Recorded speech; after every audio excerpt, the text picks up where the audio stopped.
The new strain of coronavirus has infected thousands of people, mostly in China, killed hundreds in the country, and prompted the World Health Organization to declare a global health emergency. Here's what we know so far. Coronaviruses are a large family of viruses that can cause potentially deadly diseases in mammals and birds. There are many kinds of coronaviruses, but only a handful are known to affect humans. Diseases range from the common cold to SARS, which infected more than 8,000 people and killed 813 in 2002 to 2003. Another well-known coronavirus is MERS, which was first identified in Saudi Arabia in 2012. At nearly 2,500, its rate of infection is lower than SARS but proved deadlier. More than 850 have died from it. In humans, coronaviruses are typically spread through airborne droplets of an infected person's fluid. It's believed SARS, MERS, and this new virus were first transmitted from animal to human, before being spread between humans.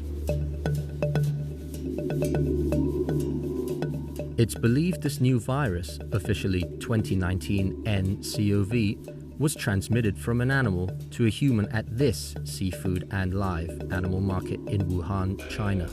Most of the people first infected with the virus had been to the market, which has been shut down.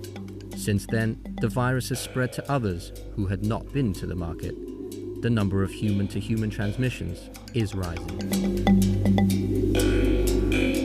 So far, officials are basing much of their knowledge of the coronavirus on what they know about the others. According to the World Health Organization, signs of infection include a fever, cough, and breathing difficulties. More severe symptoms include pneumonia and kidney failure. But since a lot of the symptoms resemble that of the common flu, the only real way to know if you've been infected is to be tested. There is no specific cure for this new virus, but there are treatments available for many of its symptoms. There are cases of people who have been treated successfully and released from hospital.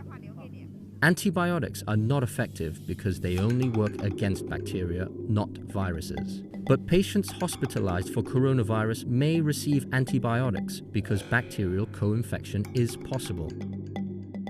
Since this virus is new, there is no vaccine for it, and it's possible there won't be one for years. People of all ages can be infected by the virus, but their symptoms are dependent on how healthy they are. Older people with pre-existing health issues such as asthma, diabetes, and heart disease appear to be more vulnerable to becoming severely ill once infected. Health officials say many people infected only show mild symptoms, which can be effectively treated. Though the number of people infected has surpassed SARS, this coronavirus is believed to be far less deadly. The mortality rate was 10% among SARS patients and 34% among MERS patients. Right now, available statistics put the virus's mortality rate at around 2%. Despite this, the number of infections and deaths have risen every day, sometimes dramatically. The WHO has declared a global health emergency, but it stressed it took the decision to help countries with weaker healthcare systems deal with the virus.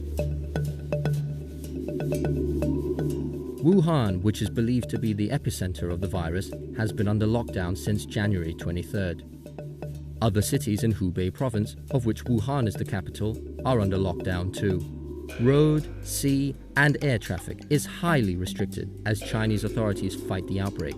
Other countries have also taken big steps.